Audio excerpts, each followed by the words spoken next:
Bonjour. Aujourd'hui, une vidéo sur Marine Tondelier.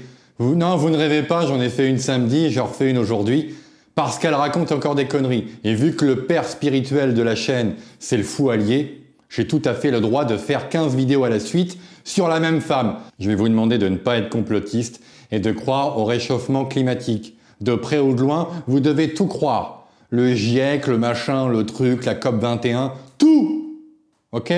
On y va. On va écouter Marine Tondelier parce qu'elle nous a promis l'apocalypse sur Terre sur des générations et des générations. Ah, et vous allez voir, en fait, pourquoi je fais ça?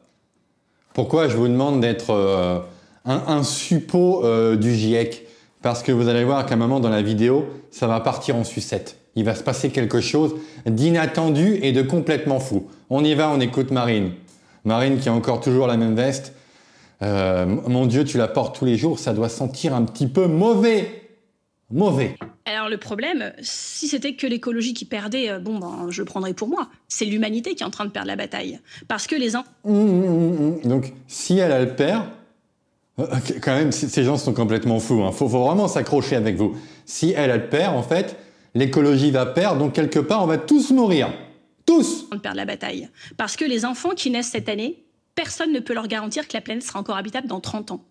Je vous donne quelques chiffres. Mais attendez. Mais attendez, même la journaliste, même Apolline trouve que tu racontes n'importe quoi, tu vois. Même Apolline, elle est là comme ça sur BFM TV, qui ne sont pas à 3 conneries près. Hein.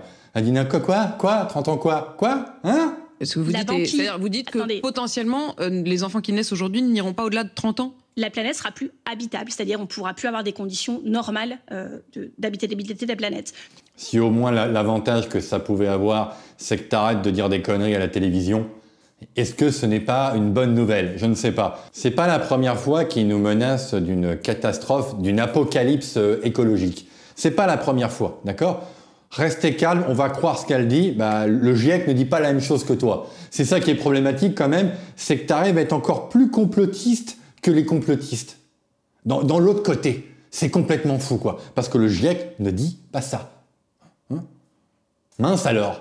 Je suis en train d'organiser un déplacement pour aller la semaine prochaine à Valence, où après les inondations qui ont fait beaucoup de morts, qui ont pris tout le monde par surprise, tout le monde leur tourne le dos, plus personne ne les écoute, donc je vais aller à leur côté. C'est vrai qu'ils ont besoin d'une nana qui fait 3% aux élections. Ils attendent vraiment que Marine Tondelier vienne sauver le peuple de Valence. Non. Et c'est très drôle que tu parles de Valence parce que c'est un peu le cas aussi pour Los Angeles qui s'est passé.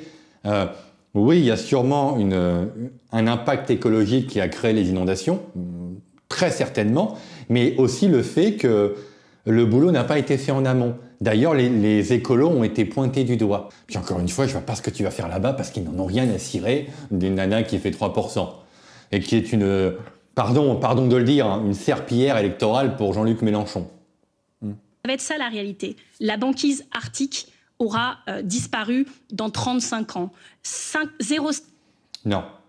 Même les chiffres, même les données les plus pessimistes du GIEC, c'est 2100.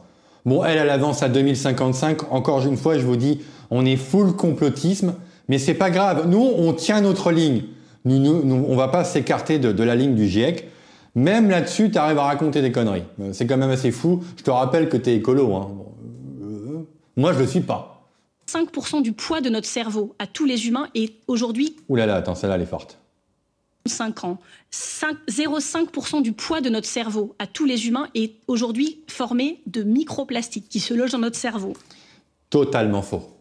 Je ne vais pas mettre la source, parce que c'est ChatGPT, vous pouvez tous l'avoir, je ne vais pas faire un prompt, hein, on va pas faire une bataille de prompt, mais c'est faux. C'est totalement faux, il n'y a jamais eu ça. Il y a une étude qui dit qu'il y a des petites particules dans nos cheveux et peut-être un peu dans le plasma, je ne sais pas comment on appelle ça à l'intérieur là, sûrement. Mais 0,5 poids, ça n'existe pas. Espérons que l'intelligence artificielle ne fasse pas des robots comme dans Terminator, parce qu'il m'a dit, la personne qui a dit ça, il faut l'enfermer dans un hôpital psychiatrique. Parce qu'elle raconte n'importe quoi en fait. Elle est complètement barjot. Marine Tondelier est cinglée. On continue. Vous allez voir, hein, le cliffhanger arrive, hein, parce que vous dites, bon, on va pas nous parler d'écologie pendant 30 minutes. Non, attendez, c'est pas mon sujet, moi, l'écologie. Il y a 60% des oiseaux des champs qui ont disparu en France en 40 ans. 70% des insectes en Europe en 30 ans. En Île-de-France, depuis 20 ans, 80% des hirondelles ont disparu. D'accord, d'accord. Les hirondelles ont disparu, c'est vrai ce qu'elle raconte, c'est très bien. Bon, c'est un peu à cause de l'urbanisation. Il y a aussi l'agriculture intensive. Il y a les éoliennes, hélas. Les éoliennes éclatent beaucoup de... Pas beaucoup, c'est pas à cause de ça, hein, mais les éoliennes tuent beaucoup d'oiseaux. Mais il y a aussi l'aviation. Hein. Parce qu'il y a des bonnes femmes qui prennent l'avion pour aller caresser des arbres en Guyane. Je vous laisse un petit peu de temps, là, comme ça. Là, vous dites, qu'est-ce qu'il est en train de raconter? Oui, il y a des femmes qui portent des vestes toutes vertes, hein, qui ne changent pas leur veste, qui partent en Guyane une fois par an, aller caresser un arbre. Eh oui, on va regarder ça tout de suite. J'ai envie de reprendre le combat très fortement, et donc vous pourrez compter sur nous. Et moi, je reviens tous les ans maintenant voir comment cet arbre va pousser. En tout cas, si on se fie à cet arbre qui symbolise notre combat, on peut dire que nos combats vont bien. Donc je vous dis à très vite en Guyane ou ailleurs, et bon courage. Comment dire? Oui, ça grésille, c'est pas ma faute. Hein. La vidéo est dégueulasse parce qu'ils arrivent même pas à appuyer sur le bouton de l'iPhone pour se filmer correctement. Mais tous les ans, elle part en Guyane pour regarder un arbre pousser. Je pose ça là. Hein. Vraiment, faut vraiment s'asseoir comme ça. Hein. Au secours. Tiens, je vais voir un petit peu l'empreinte carbone. Paris-Charles de Gaulle. Bon, ça doit être un quoi? Ça doit être un 330 à 320. Un à 320. Est-ce que la 320 consomme beaucoup? Jusqu'en Guyane. Cayenne, Félix Eboué. Ok, aller-retour, nombre de passagers. Alors, de Paris, aller-retour, économie classe, environ 14 000 km un voyageur, quantité de CO2, 2,4 tonnes. Un Français émet en moyenne 10 tonnes de CO2 par an. Les experts estiment qu'il faudrait limiter ce chiffre à 2 tonnes de CO2 par an pour réussir à atteindre la neutralité carbone et à limiter le réchauffement de la planète. Bon, bah toi, déjà, en un voyage, t'as éclaté ton truc. Voilà. Ah, merci, merci Marine. On repassera pour l'écologie, hein. Allez, on t'écoute encore. Je peux vous donner des chiffres comme ça encore très longtemps. Oui, non, je coupe, je fais ce que je veux, t'as qu'à aller voir m'emmerde pas, hein. D'accord, moi ça me fait toujours marrer qu'il faut suivre vos chiffres absolument sur l'écologie, mais quand sur l'immigration, nos fantasmes et nos paniques morales sur l'immigration, nous montrons des chiffres, vous n'êtes pas d'accord, vous voulez pas les regarder. Bon, c'est pas grave, j'ai mis ça de côté, hein. Mon Dieu, m'énerve. Dans le monde, il y a 9 millions de morts par an de cancer. 9 millions de morts par an. Alors, on n'en a rien à cirer des cancers par an. Ce n'est pas le problème. Ça n'a rien à voir avec l'écologie. C'est grave, c'est très très grave, mais on s'en fout. Je ne vais pas débunker ça. On n'en a rien à cirer. Hein? Vous voyez, par exemple, quand je regarde l'actualité... Voilà. Toute sa logorée que vous avez vue avant... c'est pour nous parler de l'actualité française. Et vous savez ce qu'elle va le dire. Attendez, accrochez-vous. Je vois des faits divers très graves et très choquants. Et donc, on a l'impression que le vrai risque pour nous, c'est de mourir assassiné au coin d'une rue. Ça arrive, c'est 1000 homicides à peu près par an. Mais c'est beaucoup moins risqué, en fait, en France, de mourir d'un homicide et d'un fait divers atroce, même s'il faut combattre ça, et les écologistes sont très mobilisés là-dessus, y compris nos maires dans les villes écologistes. Mais le plus probable pour vous, malheureusement, c'est de mourir de ce que vous avez respiré, bu ou mangé. Et donc nous voulons protéger les... Oui, d'accord, ok, on va repasser ça, parce qu'on va parler de Grenoble, parce qu'elle nous dit que les maires écolos se débrouillent très bien, on va regarder ça. Ce que tu es en train de nous dire là, c'est qu'en fait, oui, alors Elias, Lola, le Bataclan, Charlie Hebdo, tout ce qui se passe, pas plus tard que hier soir, peut-être que les autres newsers vont en parler, il y a une femme qui s'est fait découper comme ça le long d'un garage par un OQTF, je crois. Enfin, à chaque fois, de toute façon, c'est un peu ça. L'Allemagne, les bagnoles, les trucs béliers et tout. On s'en fout, mais on s'en fout, ça. Pourquoi vous parlez de ça? Le problème, c'est que dans 30 ans, la planète va mourir. Le niveau de sophisme et de dégueulasserie pour sortir une chose pareille est complètement hallucinant. Faut vraiment rester assis, quoi. Oui, dans ton quotidien, il y a des petits Parisiens de 15 ans qui se font couper à la machette dans Paris, mais ce n'est pas grave. Sait-on jamais, il y aura peut-être bientôt plus de banquise et tu ne pourras pas bouffer des insectes. C'est ce niveau d'argumentaire. Hein?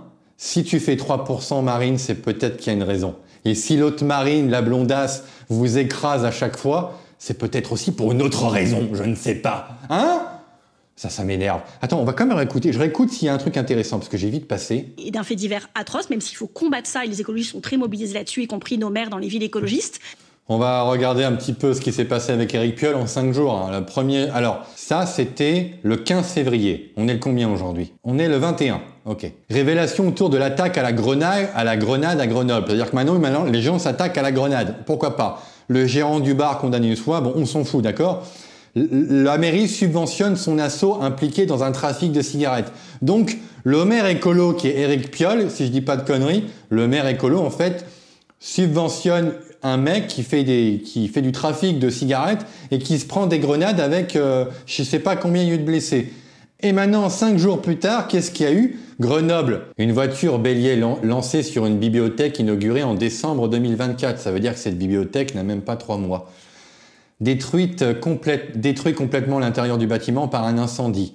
Pour la préfète, il s'agit d'une riposte des dealers. Ah! Bon bah ça, c'est un petit peu ce qui se passe dans les mairies d'écolo. J'ai juste pris Grenoble. Vous allez me dire, tu fais un focus sur cette ville.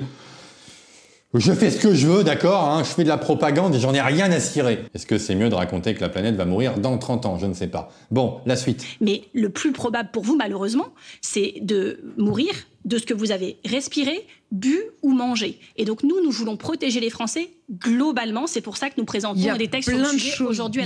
Je pense que pour protéger les Français, il faut que vous dégagiez une bonne fois pour toutes. Hein, je ne suis pas pour la censure, parce que certains, des fois, en commentaire, disent il faut interdire, il faut interdire. On le fera en temps et en heure, bien sûr. Mais là, pour l'instant, il faut vraiment que vous arrêtiez de raconter des conneries. Voilà. Maintenant, je vous demande d'arrêter d'être complotiste, parce qu'on va regarder quand même ça. Ils n'arrêtent pas de nous sortir l'apocalypse nucléaire tous les 3 ans. On va regarder un petit peu. Voilà tout ce qu'on nous a promis ces dernières années. En 1966, pétrole épuisé dans environ 10 ans. Pourquoi pas? La famine d'ici 1975. Ah, d'accord. On va prendre une date au hasard. En 1972, pétrole épuisé d'ici 20 ans. 1980, la vie sur Terre menacée. Pluie acide. Mon Dieu, de la pluie acide. Oh là là. Oh, on a échappé belle. Hein. Heureusement que vous racontez des conneries. Hein. Alors, quand je suis né, 88, les îles Maldives submergées en 2018. Je vous rassure, les îles Maldives sont encore là et elles vont très bien. Elles n'ont toujours pas disparu. Hein. Ah, c'est drôle. 2002, la famine d'ici 10 ans. Plus de viande. Plus de viande. C'est dommage, c'est bientôt l'Aïd. Comment ils vont faire? Hein? Comment ils vont faire pour voler des moutons? Y a quoi d'autre? En 2006, super tornade. 2008, Arctique aura fondu en 2018. Bon, ça va, elle nous dit qu'en 2035, 2055, il y aura plus d'Arctique. Bon, à force de le dire, ça va peut-être arriver un jour. Hein. 2014, il ne reste plus que 500 jours avant le chaos climatique. Ne rêvez pas, les 500 jours, on les a passés. Ok, bon. Ma petite Marine, tu racontes des conneries parce que moi, je vais t'expliquer quelque chose qui pourrait arriver d'ici 2055. Je vous laisse imaginer un petit peu le tableau. Trump en a parlé, il y a un risque que l'Angleterre devienne un pays islamiste avant une 30aine d'années. Ça veut dire qu'à nos portes, on aura un pays avec la bombe atomique. Et je vous laisse imaginer, imaginons que le roi d'Angleterre devient un muse, hein, comme ça, et qu'il retrouve un papier comme ça dans ses tiroirs où il pourra revendiquer le trône de France. On va se taper une guerre de 100 ans d'ici 2055 avec des musulmans qui veulent récupérer la France. Je sais pas si vous l'imaginez, hein, au lieu de nous parler des banquises, on ferait mieux de s'inquiéter de ce qui se passe à nos frontières, hein, aux pays limitrophes à la France. Hein, une guerre de 100 ans numéro 2. Ou ça pourrait être aussi la Belgique, notre chère Belgique qui bascule dans l'islamisme le plus total. Voilà, ce qui pourrait aussi arriver avant que je ne sais pas, que l'Arctique fonde complètement. Voilà. Hein, on va arrêter là, ma petite Marine. Et en France, le principal problème, c'est l'immigration. Voilà. Bisous. Ah, bisous.